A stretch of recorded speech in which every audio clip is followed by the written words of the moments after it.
ಈ ಒಂದು ಚಿತ್ರ RX ಸೂರಿ ಚಿತ್ರದ ನಿರ್ದೇಶಕರು ಶ್ರೀಜಯ್ ಅವರು ಇದಾರಲ್ಲ, ಅವರು ಈ ಒಂದು ಕನ್ನಡ ಇಂಡಸ್ಟ್ರಿಗೆ ಡೆಬ್ಯೂ ಮಾಡ್ತಾ ಇದ್ದಾರೆ. ಅಂದ್ರೆ ಅವರೇ ಈ ಒಂದು ಚಿತ್ರದ ನಿರ್ದೇಶಕರಾಗಿ ಡೆಬ್ಯೂನ ಮಾಡ್ತಾ ಇರೋದು ಎಲ್ರಿಗೂ ತುಂಬಾನೇ ಖುಷಿ. ಯಾಕೆಂತಂದ್ರೆ ಅವರು ಯಾವ ರೇಂಜ್ಗೆ ಕ್ಯೂರಿಯಾಸಿಟಿನ ಹುಟ್ಟಾಕಿದ್ರು. RX ಸೂರಿ ಅಂದ್ರೆ ಸಾಕು ಜನ ಅಬ್ಬಬ್ಬಬ್ಬ ಏನಿರ್ಬೋದು ಕತೆ ಅನ್ನೋರ ಮಟ್ಟಿಗೆ ಅವರು ಐಪ್ನ ಕ್ರಿಯೇಟ್ ಮಾಡಿದ್ರು. ಇದನ್ನ ಅವರೇ ಕ್ರಿಯೇಟ್ ಮಾಡಿದ್ರು ಅಥವಾ ಜನನೇ ಆ ಥರ ಕ್ರಿಯೇಟ್ ಮಾಡ್ಕೊಂಡಿದ್ರು ಅನ್ನೋದು ನಮ್ಗೆ ಗೊತ್ತಿಲ್ಲ. ಒಟ್ಟಿನಲ್ಲಿ ಎಲ್ಲಾ ಜನ ಕಾಯೋಂತ ಒಂದು ಸಿನಿಮಾನ ಅವರು ಮಾಡಿದ್ರು. ಆದ್ರೆ ಅವರ ಒಂದು ನಿರ್ದೇಶನ ಅನ್ನೋದು ಇದೆಯಲ್ಲ, ಆ ಒಂದು ನಿರ್ದೇಶನದಲ್ಲಿ ಕೆಲವು ಕಡೆ ಇನ್ನಷ್ಟು ಎಚ್ಚೆತ್ಕೋಬೇಕಾಗಿತ್ತು. ದುನಿಯಾ ವಿಜಯ್ ಅವರ ಒಂದು ಸಾಮರ್ಥ್ಯನ ಇನ್ನಷ್ಟು ಅವರು ಉಪಯೋಗಿಸ್ಕೋಬೇಕಾಗಿತ್ತು. ಆ ಥರ ಮಾಡಿದ್ರೆ ಈ ಒಂದು ಚಿತ್ರ ನಿಜಕ್ಕೂ ಓಂ ಅಥವಾ ದುನಿಯಾ ಒಂದು ದಾಖಲೆಗಳನ್ನೇ ಮುರಿಬಹುದಾಗಿತ್ತು ಅಂತ ನೋಡಿದವರು ಹೇಳ್ತಾ ಇರೋ ಒಂದು ಮಾತು. ಇದು ಉಳಿದವರು ಕಂಡಂತೆ ಹೇಳೋ ವಿಷಯ. ನೀನೇನ್ ಹೇಳ್ತೀಯಾ? ನಿನ್ಗೂ ಹೀಗೆ ಅನ್ಸುತ್ತಾ? ನಮಗೆ ಅನ್ಸುತ್ತಾ ಅನ್ನೋದನ್ನ ನಾವು ಹಂಗೆಲ್ಲ ಹೇಳಕ್ಕಾಗಲ್ಲ. ನಾವು ಉಳಿದವರು ಹೇಳಿರೋದನ್ನ ನಾವು ಹೇಳ್ದ. ಆಯ್ತು, ನೀಟಾಗಿ ಜಾರ್ಕೊಂಡೆ, ಪರವಾಗಿಲ್ಲ. ಆದ್ರೆ ನೀನೇ ಹೇಳ್ದಂಗೆ ಇದು ಡೆಬ್ಯೂಟಾನ್ ಡಿರೆಕ್ಷನ್ ಅಲ್ಲಿ ಮೂಡಿ ಬಂದಿರುವಂತಹ ಚಿತ್ರ. ಶ್ರೀಜಯ್ ಅವರು ಮೊಟ್ಟ ಮೊದಲನೇ ಬಾರಿಗೆ ನಮ್ಮ ಸ್ಯಾಂಡಲ್ವುಡ್ ನಲ್ಲಿ ಈ ವಿಧವಾದಂತಹ ಒಂದು ಅದ್ಭುತ ಚಿತ್ರದ ಪ್ರಯತ್ನವನ್ನ ಮಾಡಿದ್ದಾರೆ. ಫಸ್ಟ್ ಟೈಮ್ ಡೈರೆಕ್ಟರ್ ಆಗಿರೋದ್ರಿಂದ ಸಾಕಷ್ಟು ಪ್ರೆಷರ್ಸ್ ಇರುತ್ತೆ. ಇನ್ನ ಒಬ್ಬ ಒಳ್ಳೆ ಆಕ್ಟರ್ ಈ ಒಂದು ಚಿತ್ರದಲ್ಲಿ ಇರೋದ್ರಿಂದ ಅವರೆಲ್ಲ ಕ್ರೆಡಿಬಿಲಿಟಿ, ಅವರ ಫುಲ್ ಪೊಟೆನ್ಷಿಯಲ್ ನ ನೋಡಿ ಗಮನಿಸಿ ಸಾಕಷ್ಟು ಜನ ಸಹಾಯ ಮಾಡಿರ್ತಾರೆ. ಈ ತರ ಡಿರೆಕ್ಷನ್ ನ ತಗೊಂಡು ಹೋಗು, ಆ ತರ ಮಾಡು, ಈ ತರ ಮಾಡು ಅಂತ ಸಾಕಷ್ಟು ಡೈಮೆನ್ಷನ್ ಅಲ್ಲಿ ಸಜೆಷನ್ ನ ಕೊಡೋರು ಇರ್ತಾರೆ. ಈ ಎಲ್ಲಾ ಪ್ರೆಷರ್ಸ್ ಅಲ್ಲಿ ನಮ್ಮ ಶ್ರೀಜಯ್ ಅವರು ಈ ಒಂದು ಚಿತ್ರದ ನಿರ್ದೇಶನದ ಜವಾಬ್ದಾರಿಯನ್ನ ಹೊತ್ತಿರುವಾಗ ಎಲ್ಲೋ ಅಲ್ಲೊಂದ್ ಕಡೆ ಇಲ್ಲೊಂದ್ ಕಡೆ ಎಡವಿರಬಹುದು ನಿಜ. ಆದ್ರೆ ಫುಲ್ ಓವರ್ ಆಲ್ ಆಗಿ ನಾವು ಅವರ ಡಿರೆಕ್ಷನ್ ಡಿಪಾರ್ಟ್ಮೆಂಟ್ ನೋಡಿದಾಗ ಕ್ವಾಲಿಟಿ ಆಫ್ ವರ್ಕ್ ಅಲ್ಲೇ ನಮ್ಗೆ ಅನ್ಸುತ್ತೆ ಮುಂದೆ ಒಂದು ದಿನ ಫ್ಯೂಚರ್ ಅಲ್ಲಿ ಒಬ್ಬ ಅದ್ಭುತ ಡೈರೆಕ್ಟರ್ ಆಗಿ ಇವರು ಮಾರ್ಪಡ್ತಾರೆ. ಇದರಲ್ಲಿ ಯಾವುದೇ ಸಂಶಯ ಇಲ್ಲ. Really? Yeah, really. Oh my God. Any comments? No comments.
Srijay ಅವ್ರದ್ದು ಇದು ಮೊದಲನೇ ಸಿನಿಮಾ.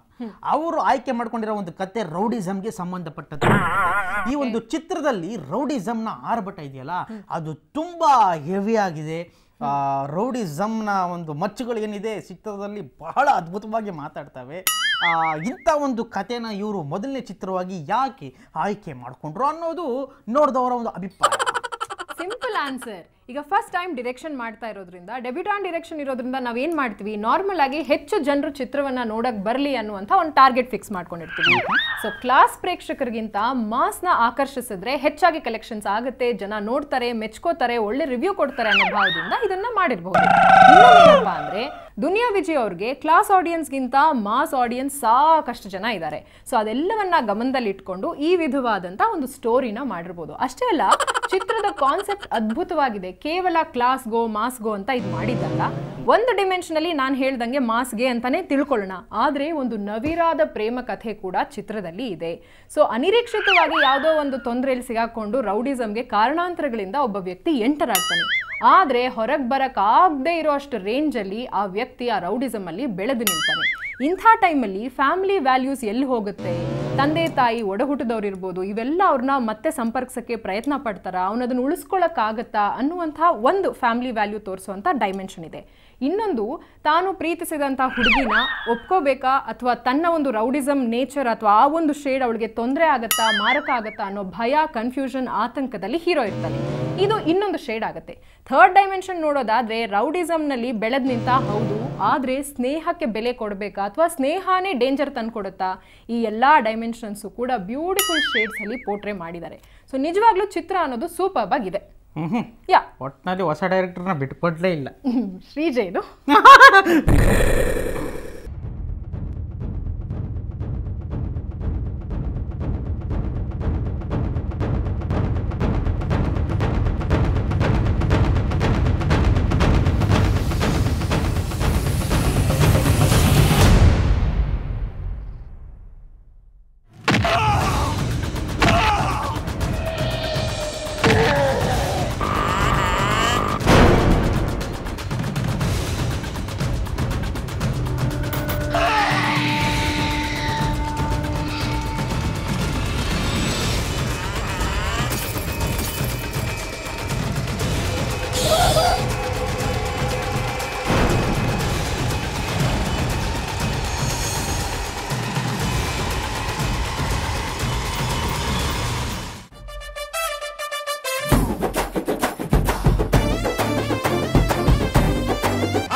ನಮ್ಮ ದುನಿಯಾ ವಿಜಯ್ ಅವ್ರಿಗೆ ಎಂತ ನಟ, ಅದನ್ನ ನಾವು ಬಾಯಿನಲ್ಲಿ ಹೇಳಕ್ಕಾಗಲ್ಲ, ಯಾಕಂದ್ರೆ ಅವರು ಪ್ರೂವ್ ಮಾಡಿ ತೋರಿಸ್ಬಿಟ್ಟಿದ್ದಾರೆ ಅಲ್ವಾ.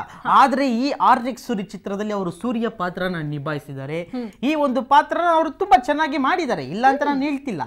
ಆದ್ರೆ ಇನ್ನೊಂದಷ್ಟು ಆಕ್ಟಿವಿಟೀಸ್ ಬೇಕಾಗಿತ್ತು. ಯಾಕೋ ಈ ಒಂದು ಚಿತ್ರದಲ್ಲಿ ಸ್ವಲ್ಪ ಅವರ ಒಂದು ಪಾತ್ರ ಸೈಲೆಂಟ್ ತರನೇ ಇರುತ್ತೆ, ಎಲ್ಲಿ ಬೇಕೋ ಅಲ್ಲಿ ಮಾತ್ರ ಎತ್ಕೊಳ್ತಾರೆ ಇರುತ್ತೆ. ಆದ್ರೆ ದುನಿಯಾ ವಿಜಯ್ ಅವರು ಅಂದ್ರೆ ಯಾವಾಗ್ಲೂ ಅವರು ಸ್ಪೀಡ್ ಆಗಿ ಫಾಸ್ಟ್ ಆಗಿ ಇರಬೇಕು. ಬಟ್ ಡೈರೆಕ್ಟ್ರು ಅವ್ರಿಗೆ ಅಷ್ಟಾಗಿ ಬಿಟ್ಟುಕೊಟ್ಟಿಲ್ಲ ಅಭಿನಯಿಸ್ಲಿಕ್ಕೆ ಅನ್ನೋದು ನೋಡಿದವರ ಒಂದು ಅಭಿಪ್ರಾಯ. ಇದ್ರ ಬಗ್ಗೆ ನಿಮ್ಮ ಮಾಹಿತಿ? ಅಯ್ಯೋ, ಬರೀ ನೋಡಿದವ್ರು ಹೇಳೋದೇ ಆಗೋಯ್ತು ನಿಂದು.